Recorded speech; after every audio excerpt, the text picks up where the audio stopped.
अस्सलाम वालेकुम। क्या हाल है आप सबका? उम्मीद है सब खैरियत से होंगे। तो आज हम अपने डाटा एनालिसिस की सीरीज़ को आगे बढ़ाते हुए जो पीएलएस को कवर करते हैं, स्मार्ट पीएलएस को। लास्ट लेक्चर्स में हमने एसपीएसएस देखा था और एसपीएसएस के अंदर हमने वो वर्जन या वो टॉपिक्स को कवर किया था जो मोस्टली यूज़ होते हैं। सारा तो सॉफ्टवेयर खैर हम नहीं कर सकते, और स्मार्ट पीएलएस भी हम सारा नहीं करेंगे। जो मोस्टली इसमें यूज़ होती हैं चीज़ें उनको देखेंगे। तो स्मार्ट पीएलएस ज़्यादा यूज़र फ्रेंडली है, लेकिन ये है कि पेड सॉफ्टवेयर है। ठीक है, तो अगर आपने इसमें जाना है या इसको टेस्ट करना है तो आप अपने जब मॉडल टेस्टिंग कर लें, जब सारा डाटा एक दफ़ा कलेक्ट कर लें, तो फाइनल जब हो ना तब इस पे जाएं।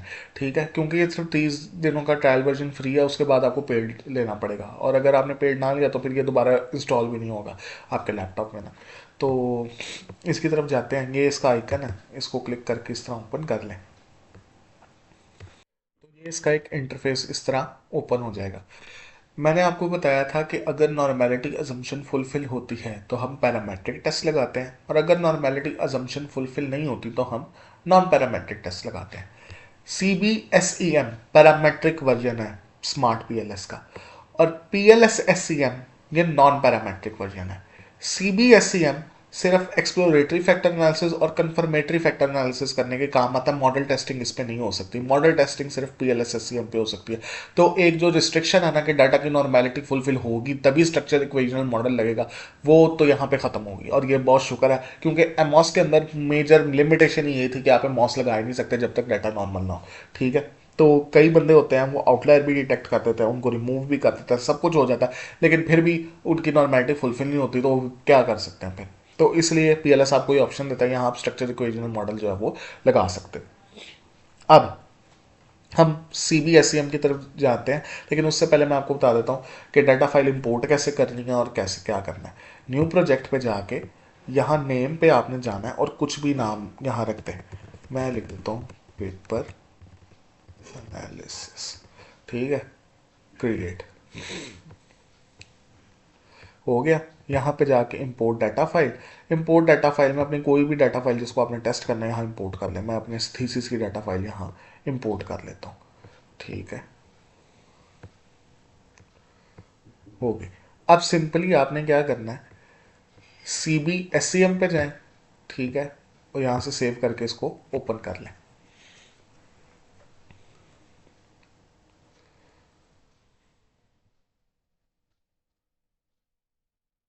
ठीक है, ये आपके पास पूरी डाटा फाइल आ गई है। तो अब करना क्या है, इसमें हम लोग C B S C M के अंदर मैंने पहले बताया था सिर्फ एक्सप्लोरेटरी और कंफर्मेटरी एनालिसिस देखेंगे। तो मेरा एक वेरिएबल है रिस्क मैनेजमेंट। ठीक है, अब एस पी एस एस के अंदर क्या होता था कि हम कंपोजिट वेरिएबल बनाते थे और फिर उसके बाद काम होता था। यहाँ कंपोजिट वेरिएबल बनाने की ज़रूरत ही नहीं है, सीधे सीधे अपने वेरिएबल्स जो हैं वो यहाँ से इंपोर्ट कर लो। यानी एक मेरा वेरिएबल है, ठीक है, उसके 5 सवाल हैं, आप उसको इकट्ठे अपलोड कर सकते हो। तो अब ये मेरा वेरिएबल शो कर रहा है, ठीक है, और ये उसके 5 सवाल आ रहे हैं। ठीक है, तो इसमें कंपोजिट वेरिएबल बनाने की ज़रूरत नहीं पड़ेगी। यहाँ से जाओ, इसको लेफ्ट कर दो, यहाँ से जाओ, इसको टॉप पे ले जाओ। ठीक है, जो आपका दिल करे, और इसको हाइड और शो भी कर सकते हैं, इंडिकेटर्स में आ रहा होगा। ठीक है, यानी यहाँ से इसको हाइड करना चाहें हाइड कर दें, यहाँ दोबारा शो करना तो दोबारा शो कर दें। ठीक है, अच्छा, ये जो होती हैं ये एरर टर्म्स हैं। ये रेक्टेंगुलर शेप वाले इनको हम कहते हैं ऑब्जर्व्ड वेरिएबल्स या मैनिफेस्टिंग वेरिएबल्स। और ये जो सर्कल है ये होता है अनऑब्जर्व्ड वेरिएबल। ठीक है, और इसको हम लेटेंट वेरिएबल भी कहते हैं। और अगर एरोस यहां से सर्कल से रेक्टेंगल की तरफ जा रहे हो तो हम इसको कहते हैं एक्सोजीनियस। ठीक है, यहां इसको कहते हैं रिफ्लेक्टिव। और यहां अगर एरोस यहां से इधर आ रहे हो तो इसको हम कहते हैं एंडोजीनियस और फॉर्मेटिव। ठीक है, तो ये बात आपने याद रखनी है। अब एक्सप्लोरेटरी फैक्टर एनालिसिस मैंने करना है, ये मैंने एक वेरिएबल अपना यहां ले आया हूं। कैलकुलेट सीबी सम एल्गोरिथम, स्टार्ट कैलकुलेशन। ठीक है, अच्छा, क्वालिटी क्राइटेरिया पे जाके कंस्ट्रक्ट रिलायबिलिटी एंड वैलिडिटी पे जाएं। ठीक है, क्रॉमबैक अल्फा की वैल्यू 0.97, जो कि आपकी 70% से ज़्यादा है। ठीक है, एक्सप्लोरेटरी में स्टडी के अंदर 70 से ज़्यादा होनी चाहिए, तो 90 है। ठीक है, 90 से भी ज़्यादा, तो इसका मतलब ठीक है ना, हमारी वो फुलफिल हो रही है, रिलायबिलिटी अजम्पशन फुलफिल हो रही है। ठीक है, कंपोजिट रिलायबिलिटी की भी अजम्पशन ठीक है, वो भी सारा कुछ फुलफिल हो रहा है। ठीक है, एवीई, एवीई होता है एवरेज वेरिएंस एक्सट्रैक्टेड, और ये होता है इंडिकेटर कन्वर्जेंट वैलिडिटी का। कन्वर्जेंट वैलिडिटी होती है कि जी आपके जो डिफरेंट आइटम्स है कंस्ट्रक्ट के, वो कितनी वो अच्छे से वो उस कंस्ट्रक्ट को मेजर कर पा रहे हैं, ठीक है। तो इसका जो एवीई है वो है 0.896, जो कि 0.50 यानी 50% से ज़्यादा है। इसका इंडेक्स होता है 50%, ठीक है। अगर इसकी अमाउंट 50% से ज़्यादा हो, ठीक है, तो इसका मतलब है कि आपकी कन्वर्जेंट वैलिडिटी एग्जिस्ट करती है। तो हाँ, ये 50% से ज़्यादा इसकी कन्वर्जेंट वैलिडिटी एग्जिस्ट करती है। और एक और चीज़ है कि अगर यहाँ पे कुछ एरर होता ना, तो ये रेड टर्म में शो करता, तो हाँ ये ग्रीन में शो करा, तो इसका मतलब ये ठीक है, ठीक है। डिस्क्रिमिनेंट वैलिडिटी यहाँ पे शो नहीं हो रही होगी, वो कंफर्मेटरी फैक्टर एनालिसिस के अंदर शो होती है।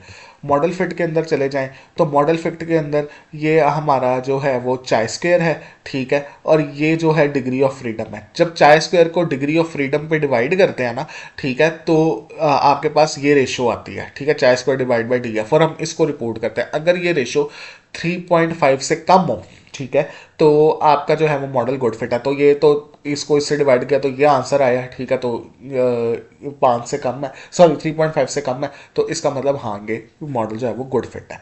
फिर जितने जो हैं वो हो एफ आई, जी जैसे जी एफ आई है, ए जी एफ आई है और सी एफ आई है, ये तीन जी एफ आई हम देखते हैं।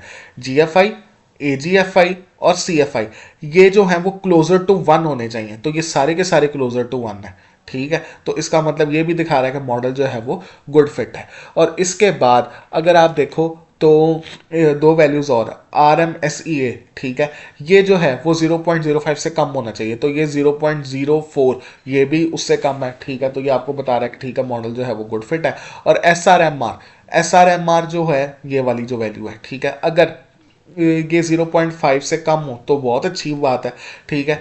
अगर 0.08 से कम हो, यानी 0.05 से ज़्यादा हो लेकिन 0.08 से कम हो, ठीक है, तो ये एक्सेप्टेबल होती है, ठीक है। लेकिन अगर कुछ केसेस में 0.10 यानी 10% तक भी एक्सेप्टेबल है, ठीक है। लेकिन यहाँ पे तो ये 0.1 से भी 0.01 से भी कम है ना, ठीक है। तो ये भी, ये सारे इंडिकेटर्स बता रहे हैं कि मॉडल जो है हमारा गुड फिट है, यानी ये जो है वो ठीक है। अब ये तो हो गया एक्सप्लोरेटरी फैक्टर एनालिसिस। अब अगर हमने करना हो कन्फर्मेटरी फैक्टर एनालिसिस, ठीक है, कन्फर्मेटरी फैक्टर एनालिसिस करना है। यहाँ से एक और चीज़ है कि यहाँ पे जाके आप इसको इधर भी सेव कर सकते हो, और जब हमने पीछे भी देख रहे थे वहाँ एक्सेल का ऑप्शन आ रहा होगा, बल्कि मैं भी दिखा देता हूँ, इसमें कोई इतने रोले वाली बात नहीं है, ठीक है। दोबारा सी बी एस सी हम ओपन कर लेते हैं, ठीक है। अब ये तो वो हमने किया था एक्सप्लोरेटरी फैक्टर एनालिसिस, अब कन्फर्मेटरी की तरफ जाते हैं। लेफ्ट,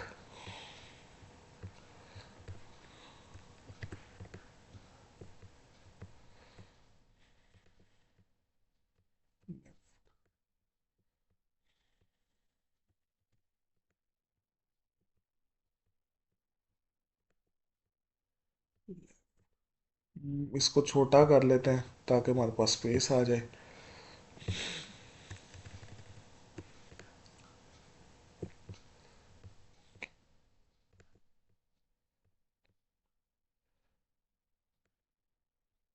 ये आ गया। अब आपने क्या करना है, इन सबको आपस में ज्वाइन करना है, एक एक को हर एक से ज्वाइन करना है ताकि कंफर्मेटरी फैक्टर एनालिसिस रन हो सके, ठीक है। लो जी, ये सारे ज्वाइन हो गए, ठीक है। अब आपने क्या किया, same calculate C B S C M algorithm, ठीक है, और यहाँ से आपने इसको रन कर दिया। तो क्वालिटी क्राइटेरिया पे जाओगे तो ये देखो सबकी रिलायबिलिटी 70% से ज़्यादा आ रही है, ठीक है। ए बी जो है वो 50% से ज़्यादा है, तो रिलायबिलिटी और वैलिडिटी दोनों फुलफिल हो रही है। डिस्क्रिमिनेंट वैलिडिटी जो है H T M T ratio, ठीक है, ये रेड में आ रही है। अब डिस्क्रिमिनेंट वैलिडिटी होता क्या है, डिस्क्रिमिनेंट वैलिडिटी होती है कि how well constructs are different from each other, construct जो है वो डिफरेंट होने चाहिए, ठीक है। इसकी वैल्यू जो है वो 85 या 90% से कम होनी चाहिए। कुछ जगह पे 90% भी है, लेकिन कुछ जगह पे जो है वो ज़्यादातर वो 85 है, उससे कम होनी चाहिए। लेकिन यहाँ है वो सबकी 90+ है, तो इसका मतलब है कि डिस्क्रिमिनेंट वैलिडिटी फुलफिल नहीं हो रही। बाकी अगर हम मॉडल फिट इंडिकेटर्स की तरफ चले जाएं, ठीक है। तो वही चाय स्क्वेयर जो है वो दिखा रहा है आपको, उसकी इन दोनों की जो क्या नाम है, नंबर ऑफ ऑब्जर्वेशन है, इसकी जो रेशियो है वो दिखा रहा है। ठीक है। उसके बाद GFI AGFI वो सारा मैंने आपको बता दिया अभी पीछे। ठीक हो गया। और ये आपके सारे इंडिकेटर्स थे। अब ये तो हो गया हमारा कंफर्मेटरी और एक्सप्लोरेटरी फैक्टर एनालिसिस। ठीक है। अच्छा, अब हम जाते हैं PLS SCM की तरफ। इसमें इतना ही था, CBSCM के अंदर इतना ही है। अगर हम PLS SCM की तरफ जाएं, ठीक है, इसी तरह वो फाइल क्रिएट होगी। ठीक है।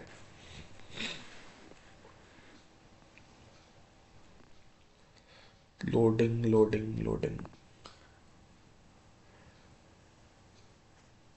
हो जाता है अभी। अच्छा जी। तो ये हमारे पास इंटरफेस आ जाएगा। अब यहाँ थोड़ा सा कुछ डिफरेंस आपको नज़र आ रहा होगा। अब ये होता है बेसिकली मॉडल टेस्टिंग वगैरह के लिए, लेकिन यहाँ भी जो है वो अपने मॉडल फिट के इंडिकेटर्स, रिलायबिलिटी, वैलिडिटी आप देख सकते हो। कैसे देख सकते हो?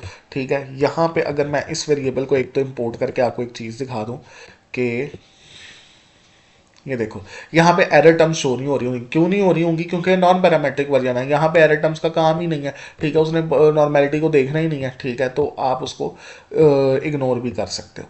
ठीक है, मैं यहाँ अपना पहले मॉडल ड्रॉ कर लेता हूँ सारा जो है।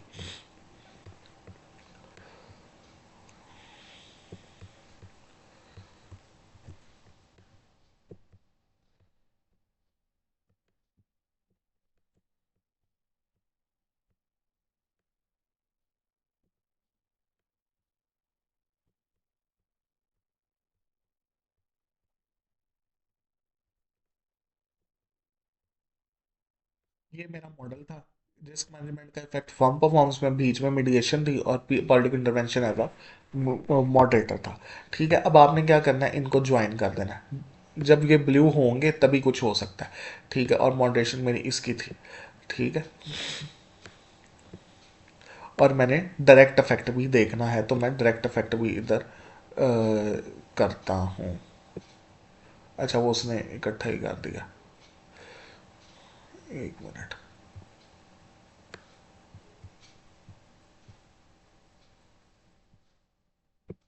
अच्छा ठीक है, उसने डायरेक्ट इफेक्ट को इसी तरह ज्वाइन कर दिया। ओके, मैं इसको अगर ऊपर कर सकता हूँ मैं देख लेता हूँ, ताकि मुझे थोड़ा सा क्लियर तो होना। हाँ ठीक है। लो जी, हो गया क्लियर। अब ये मेरा मॉडल तैयार है।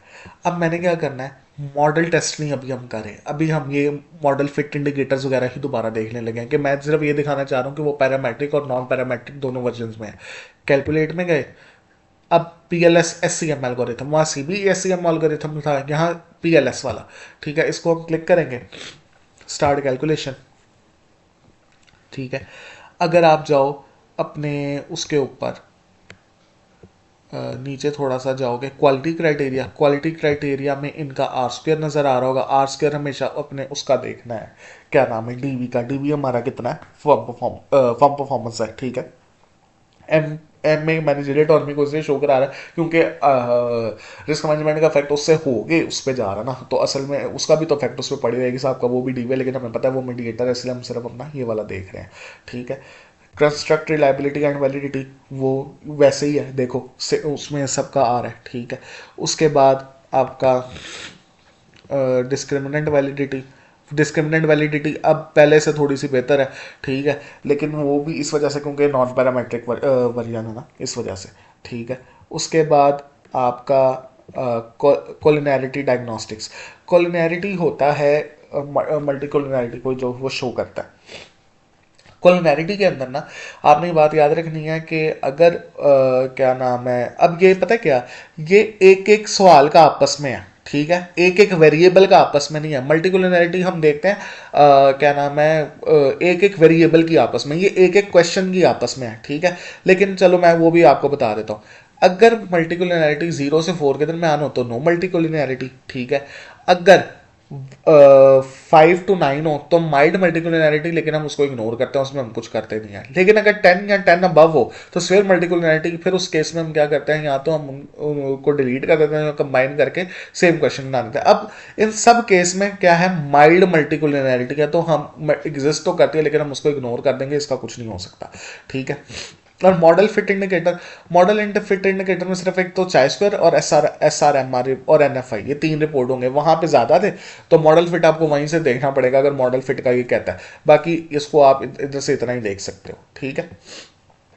उसके बाद ये तो हो गए हमारे वो आउटर जो है वो क्या नाम है, रिलायबिलिटी वैलिडिटी वगैरह। अगर मॉडल टेस्टिंग की तरफ हो, कैलकुलेट और मॉडल टेस्टिंग के लिए बूटस्ट्रैपिंग, ठीक है। बूटस्ट्रैपिंग पे जाके start calculation.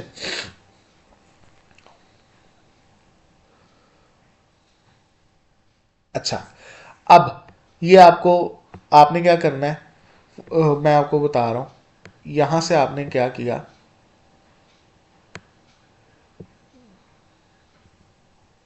P values and path coefficient, ठीक है, ये सारा एक साथ दिखा दोगे, ठीक है। तो पी वैल्यूज पाथ कॉफिशेंट में आपको बता रहा है कि जी रिस्क मैनेजमेंट का डायरेक्ट इफेक्ट भी हो रहा था, ठीक है। ये देखो, रिस्क मैनेजमेंट का डायरेक्ट इफेक्ट भी हो रहा था फर्म परफॉर्मेंस पे। पी वैल्यू 0.05 से छोटी, और कितना परसेंट इम्पैक्ट था, 50% इम्पैक्ट था, ठीक है। और रिस्क मैनेजमेंट का इधर मिडिएशन इनडायरेक्ट इम्पैक्ट भी हो रहा है, ठीक है, वो भी 0.05 से वैल्यू कम है, इसका मतलब इसका डायरेक्ट इफेक्ट भी हो रहा है, ठीक है।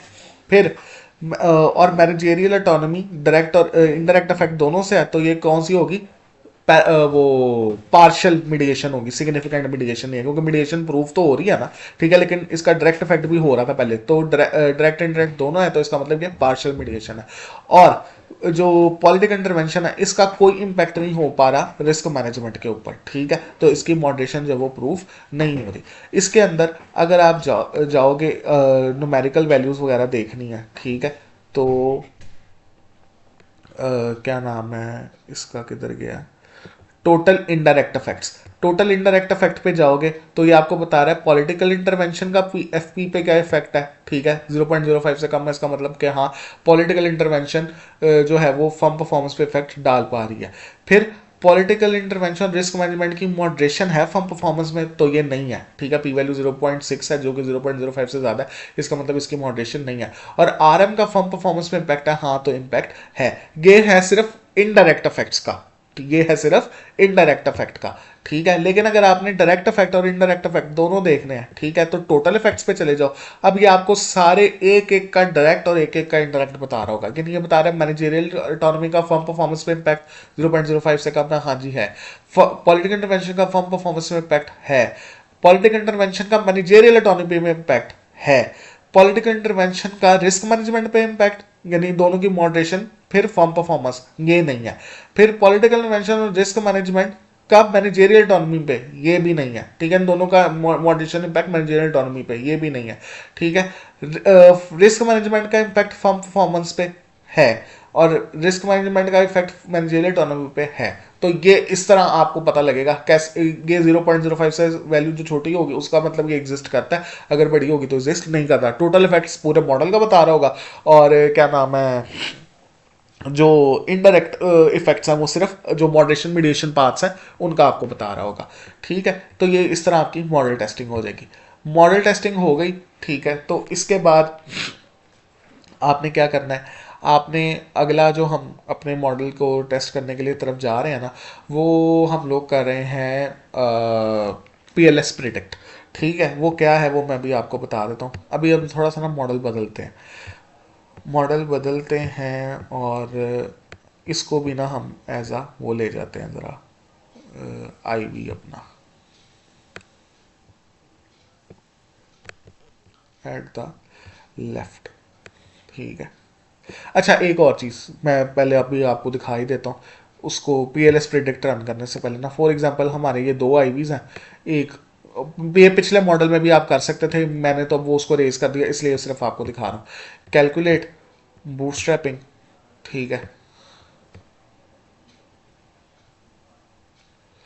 अब वो आपको पी वैल्यू अंदर वाली बता रहा है और फिर बता रहा है इसका इफेक्ट, तो इसका पर्सनल इफेक्ट इतना है, दोनों का इस पर इम्पैक्ट हो रहा है, हमें पता लग रहा है, ठीक है। अगर आप इस पे जाओगे, ठीक है,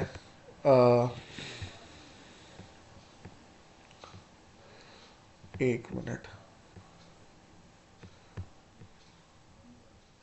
हाईलाइट पाथ्स, हाईलाइट पास use relative values.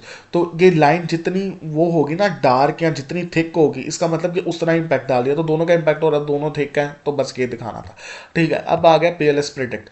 PLS predict के अंदर हम लोगों का ये होता है कि जी बल्कि हाँ सॉरी, इसको ज़रा यहाँ से रेस करते हैं और हम अपना एक और वेरिएबल यहाँ पे डालते हैं।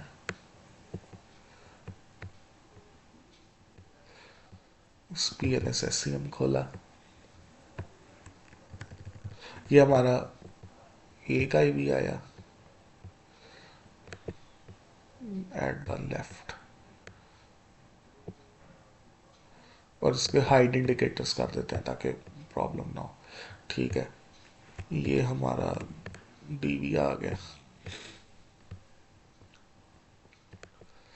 ठीक है, add align indicators to the sorry hide indicators. अब आपको याद होगा मैंने जब पहले मॉडल बनाया था जिसमें मॉडरेटर मीडिएटर आईवी डीवी, उस सब में आपका डीवी तो एक ही था ना। ठीक है, मैं क्या करता हूँ, मैं इन दोनों को कनेक्ट करता हूँ। ठीक है, और कैलकुलेट पे जाके, ठीक है, ये आएगा पीएलएस प्रिडिक्ट। ठीक है, इसको करता हूँ कैलकुलेट। ओके, अब ये पीएलएस प्रिडिक्ट हो गया।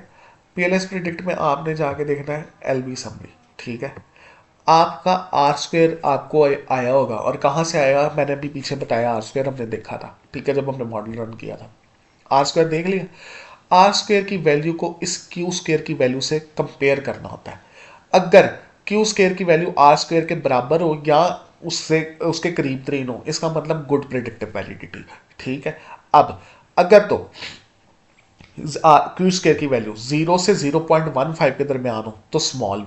ठीक है, 0.15 से तो ज्यादा हो लेकिन 0.35 से कम हो, ठीक है, तो मीडियम, और 0.35 से ऑनवर्ड ज्यादा हो तो वो लार्ज या हाई। अब इसकी वैल्यू कितनी है, 0.915, जो कि 0.35 से बहुत ज्यादा है। इसका मतलब there is a large predictive validity. ठीक है, और गुड भी है उसका मतलब, क्योंकि उसके बराबर ही आई थी। ये हो गया पीएलएस प्रिडिक्ट। ठीक है, अब हमने करना है इपमा एनालिसिस। इपमा क्या होता है? ठीक है, इपमा होता है कि जब आपके दो या दो से ज़्यादा आईवीज होना, ठीक है, तो फिर उस केस में आपने क्या करना होता है वो भी हम देखते हैं। मैं पॉलिटिकल इंटरवेंशन ही पकड़ लेता हूँ, अपना दूसरा आईवी। ठीक है, रिमूव हाइड इंडिकेटर्स। ठीक हो गया कि मेरे दो आईवीज हो गए। अब मैं इनको कनेक्ट करता हूँ।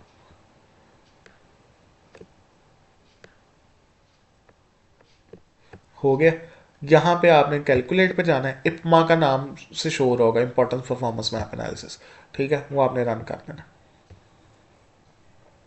ठीक है, अब यहाँ पे जाओगे इंपॉर्टेंस परफॉर्मेंस के ऊपर, तो ये ना मैप आपको शो कर रहा होगा। ठीक है, ओवरऑल। ठीक है, और ये वाला जो है ना, ये आपको क्वेश्चंस के हिसाब से शो कर रहा होगा। पॉलिटिकल इंटरवेंशन के भी 5 सवाल थे, रिस्क मैनेजमेंट के भी 5 सवाल थे, ये आपको उन सवालों के हिसाब से शो कर रहा होगा। ठीक है, और ये आपको ओवरऑल शो कर रहा होगा। अब इसका करना क्या है, मैप को देखो, परफॉर्मेंस ऊपर की तरफ है, ठीक है, इंपॉर्टेंस जो है वो इधर है। तो अब अगर ये जितना ऊपर की तरफ होगा ना उतनी ज्यादा इंपॉर्टेंस होगी, और जितना फार होगा, ठीक है, उतनी ज्यादा सॉरी, जितना ऊपर की तरफ होगा उतनी ज्यादा जो है वो परफॉर्मेंस होगी। ठीक है, और जितना इधर की तरफ होगा उतनी ज्यादा इंपॉर्टेंस होगी। ठीक है, ऊपर की तरफ है तो परफॉर्मेंस है, ठीक है, इधर की तरफ है फार है दूर है तो इंपॉर्टेंस है। ठीक है, तो इसमें से इंपॉर्टेंस किसकी ज्यादा है, येलो वाले की, रिस्क मैनेजमेंट वाले की। ठीक है, और क्या नाम है, ऊपर भी कौन है, रिस्क मैनेज, ऊपर भी कौन है, रिस्क मैनेजमेंट ही है। तो इंपॉर्टेंस और परफॉर्मेंस दोनों किसकी ज्यादा है, रिस्क मैनेजमेंट की ज्यादा है। और अगर मैथ से आपको तंगी हो रही है, ठीक है, तो अगर आप टोटल इफेक्ट वाले में जाओगे, ठीक है, ये देखो ये टोटल इफेक्ट है ना, यहां भी टोटल इफेक्ट के नाम से शो हो रहा होगा।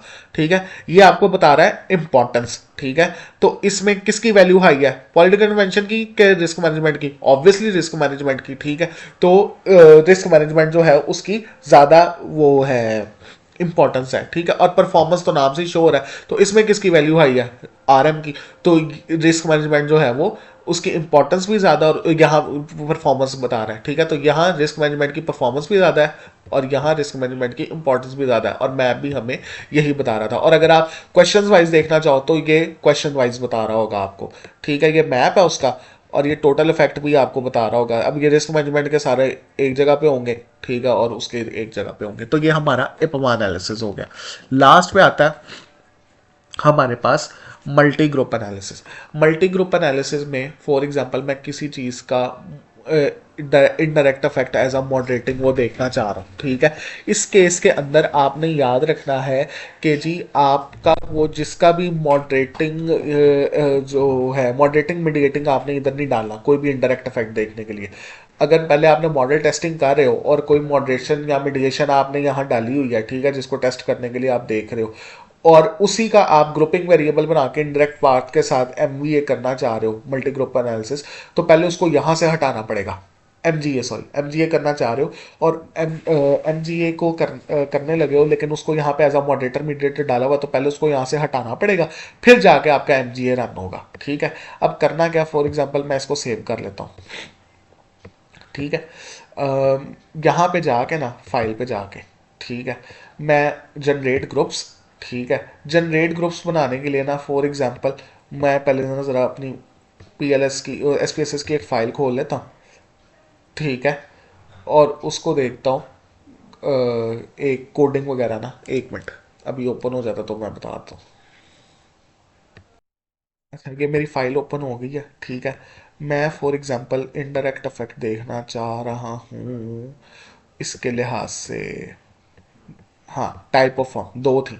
एस को मैंने वन दिया था, प्राइवेट फर्म्स को मैंने टू दिया था, ये सिर्फ मैंने ये देखना था। यहाँ पे आया, ठीक है, मैं जनरेट ग्रुप्स जहाँ पे जाता हूँ, ठीक है, और टाइप ऑफ ऑर्गेनाइजेशंस, ठीक है, इसको यहाँ से चेक कर लिया, अप्लाई, ठीक है, और मैं एडिट कर लेता हूँ। ग्रुप वन किसका था, एस का, ठीक है, ये एस आ गई। और क्या नाम है दूसरा, ग्रुप टू किसका था, प्राइवेट का, प्राइवेट, ठीक है, अप्लाई। ये मैंने ग्रुप बना लिया, ठीक है। अब मैंने करना क्या, वापस मैंने पीएलएस एससीएम पे जाना है, ठीक है।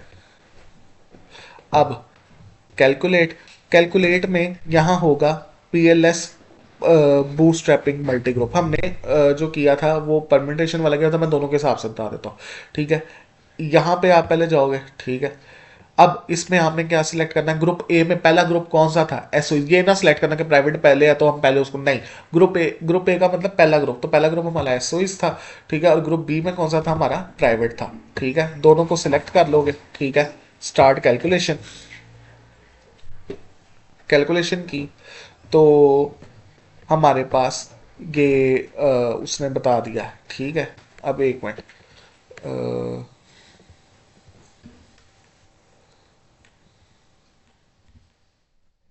एक मिनट, कहाँ गया इसका, हाँ, टोटल इफेक्ट्स।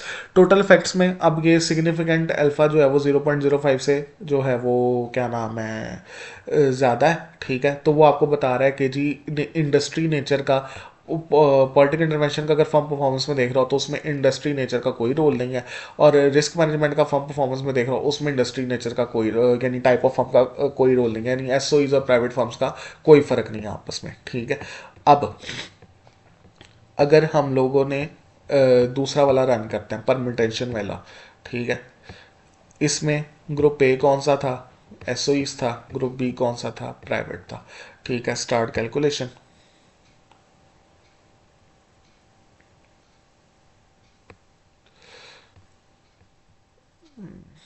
इसमें total fact, sorry, total effects आ गए। टोटल इफेक्ट्स में अगर हम जाके देखें तो ये आपको बता रहा है कि जी इसकी ओरिजिनल वैल्यू ये थी, ठीक है, एसओईस की, प्राइवेट की ये थी, और इनका डिफरेंस ये निकला है। और इसकी जो पी वैल्यू है परम्यूटेशन की वो 0.315 है, ठीक है, और ये जो है इसकी 0.34 है, ठीक है। तो यानी पॉलिटिकल इंटरवेंशन का फर्म परफॉर्मेंस में या रिस्क मैनेजमेंट का फर्म परफॉर्मेंस में एसओईज वर्सेस प्राइवेट फर्म्स यानी दोनों ग्रुप वाइज उनका कोई डिफरेंस नहीं है, ठीक है। पी वैल्यू यही शो कर रही है, तो हमें जो पहला वाला रिजल्ट था वो भी यही शो कर रहा था, ये पी वैल्यू वाला भी यही शो कर रहा है कि दोनों का कोई इफेक्ट नहीं है। तो ये हमारा पूरा एक था PLS का, जिसमें हमने काफ़ी जो चीज़ें हैं वो एक दफ़ा कवर कर ली हैं। और इसमें आपने जो है वो इसकी प्रैक्टिस रखनी है ताकि हम लोग कर सकें। हाँ, ये एक और चीज़ है कि यहाँ से जाके आप एक्सेल फाइल में अपनी मॉडल्स वगैरह को सेव कर सकते हैं, ठीक है, एक्सपोर्ट पे जाएंगे, ठीक है, यहाँ पे जहाँ भी आपने फाइल रखनी है उसको उस नाम और रोल नंबर से जो भी आपका है वो सेव कर लीजिएगा, तो आपका हो जाएगा। That's it, thank you so much.